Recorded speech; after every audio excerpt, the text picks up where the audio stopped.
एकनाथ शिंदे हैं महाराष्ट्र के मुख्यमंत्री, वो यहाँ पर पहुंच चुके हैं और उनके साथ जो उनके साथी मंत्री हैं वो भी यहाँ पर पहुंच चुके हैं। उदय सामंत भी यहाँ पर जो मंत्री हैं एकनाथ शिंदे सरकार में, वो भी जैसे कि आप देख सकते हैं जो एकनाथ शिंदे सरकार के मंत्री हैं, जो शिवसेना गुट के मंत्री हैं, उनका यहाँ पर पहुंचने का सिलसिला शुरू हो चुका है। शिंदे गुट के भी लोग यहाँ पर पहुंच रहे हैं। मुख्यमंत्री एकनाथ शिंदे सबसे पहले यहाँ पर आए थे और उसके बाद जो उनके गुट के मंत्री हैं महाराष्ट्र सरकार में, जैसा कि आप देख सकते हैं, वो सारे लोग यहाँ पर पहुंच रहे हैं। तो ये बड़ी खबर आपको बता दे दी गई, सीएम एकनाथ शिंदे भी राजभवन पहुंच चुके हैं और उनके साथ तमाम जो विधायक हैं वो भी, उनकी मौजूदगी है। और सबसे बड़ी बात, महाराष्ट्र की राजनीति से जो हलचल है वो काफी तेज हो चुकी है। अब अजीत पवार राजभवन पहुंच चुके हैं राज्यपाल से मुलाकात करने के लिए। सबसे बड़ी बात, क्या वो सरकार में शामिल होंगे, क्या उनको मंत्री बनाया जाएगा, बहुत सारी चीजें भी होनी बाकी हैं। अब लगातार आप आज तक के साथ जुड़े रहें, एक एक अपडेट आप सभी तक हम पहुंचा रहे हैं। साहिल जोशी हमारे साथ, हमारे सहयोगी लगातार जुड़े हुए जो आपको अपडेट कर रहे हैं। साहिल, किस तरह से अभी इन चीजों को देखा जाए, और सबसे बड़ी बात, अजीत पवार की जानकारी मिल रही है और छगन भुजबल के बारे में भी जानकारी मिल रही है कि इनको मंत्री बनाया जा सकता है, मंत्रिमंडल में शामिल किया जा सकता है महाराष्ट्र के अंदर।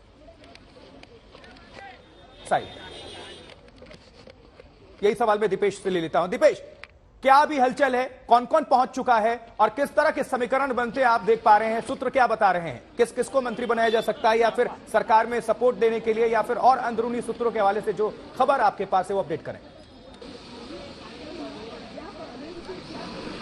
आशुतोष, जैसा कि हमने पहले बताया कि राष्ट्रवादी कांग्रेस पार्टी का गुट का अजीत पवार के साथ जो गुट था 17 विधायकों का, वो सबसे पहले यहाँ पर पहुंचा था, जिसके बाद भारतीय जनता पार्टी के नेता और उनके मंत्री जो है वो यहाँ पर पहुंचे थे। और उसी के थोड़ी ही देर बाद एकनाथ शिंदे, उनके जो मंत्री हैं शिवसेना गुट के, जैसे रविंद्र चौहान या और जो मंत्री थे वो यहाँ पर पहुंच चुके हैं। और थोड़ी ही देर में, अभी तक कोई ऑफिशियल घोषणा अंदर से नहीं हुई है कि क्या अजीत पवार का क्या रोल होगा, किस तरह से रोल होगा, क्या वो यहाँ पर क्यों आए हैं, इसके अभी तक अधिकृत पुष्टि नहीं हो पाई है। लेकिन बड़ी महाराष्ट्र की राजनीति में कोई बड़ी हलचल, बड़ा उलटफेर यहाँ पर निश्चित तौर पर देखने को मिल रहा है। आशुतोष, जिस तरह से नाराजगी सामने आ रही थी अजीत पवार की, दीपेश, अब जो दिल्ली में बैठक हुई, 2 कार्यकारी अध्यक्ष बनाए गए, क्या उसने अंतिम मुहर लगा दी अजीत पवार की नाराजगी को खुलकर सामने लाने के लिए?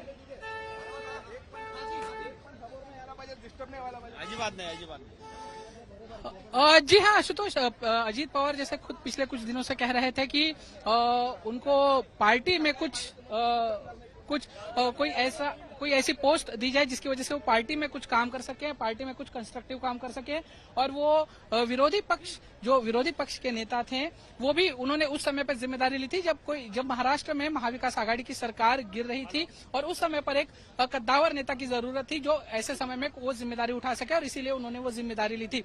लेकिन वो पार्टी में कुछ अहम भूमिका चाहते थे। लेकिन जैसे कि हमने पिछले कुछ दिनों में देखा, अजीत पवार को कोई अहम जिम्मेदारी नहीं दी गई थी। और पिछले कुछ दिनों से जल्दी से हम दर्शकों को अपडेट करते, देखिए अजीत पवार, छगन भुजबल मंत्री बनाए जा सकते हैं, सूत्रों के मुताबिक ये जानकारी मिल रही है। अजीत पवार पहुंच चुके हैं राजभवन, ये गाड़ियों का काफिला देख रहे हैं आप, लगातार ये सिलसिला अभी शुरू हो चुका है। खुद महाराष्ट्र के मुख्यमंत्री एकनाथ शिंदे राजभवन पहुंच चुके हैं और ये भारी हलचल है महाराष्ट्र की राजनीति में। आज का देखिए सुपर संडे, ये शो अभी साबित हो रहा है, क्योंकि अब से थोड़ी देर के पहले अजीत पवार की एंट्री होती है तमाम अपने एनसीपी के विधायकों के साथ, सपोर्टर्स के साथ, जो उनके खेमे के माने जाते हैं। और अब वो सरकार को उम्मीद की जा रही है कि समर्थन देने के लिए अब ये सूत्र बता रहे हैं कि 2 मंत्री बनाए जा सकते हैं, अजीत पवार और छगन भुजबल। दीपेश, एक बात और, छगन भुजबल, आपको याद होगा दिल्ली में जब बैठक हुई थी, शरद पवार ने 2 लोगों को कार्यकारी अध्यक्ष बनाए जाने का ऐलान किया, सुप्रिया सुले और प्रफुल्ल पटेल। छगन भुजबल से जब पूछा गया कि क्या नाराजगी है अजीत पवार की, तो उन्होंने कहा अजीत दादा नाराज नहीं है, महाराष्ट्र की जिम्मेदारी लेने के लिए उनको रोका गया। अब तो छगन भुजबल खुद मंत्री बनाए जा सकते हैं, ये सूत्र बता रहे हैं।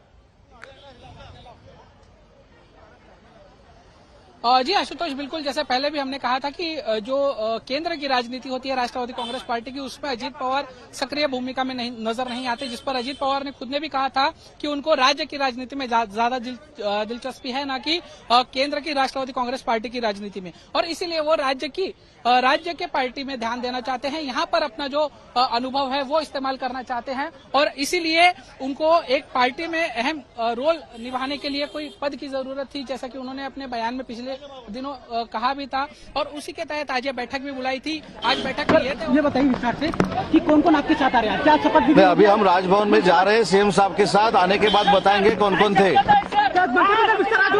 सगळ्या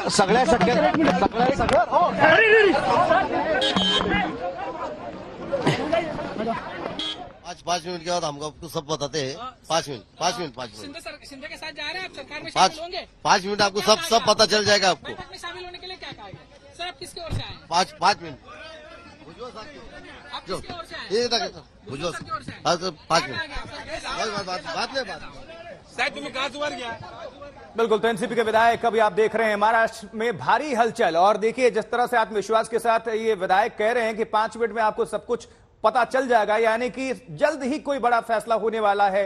और ऐसे ही कोई राजभवन नहीं जाता, और वो भी तमाम अपने सपोर्टर्स विधायकों के साथ अपने खेमे को लेकर। और एकनाथ शिंदे महाराष्ट्र के मुख्यमंत्री भी पहुंच चुके हैं, यानी कि 5 से 10 मिनट के अंदर कोई बड़ी खबर आप सभी के सामने आ सकती है।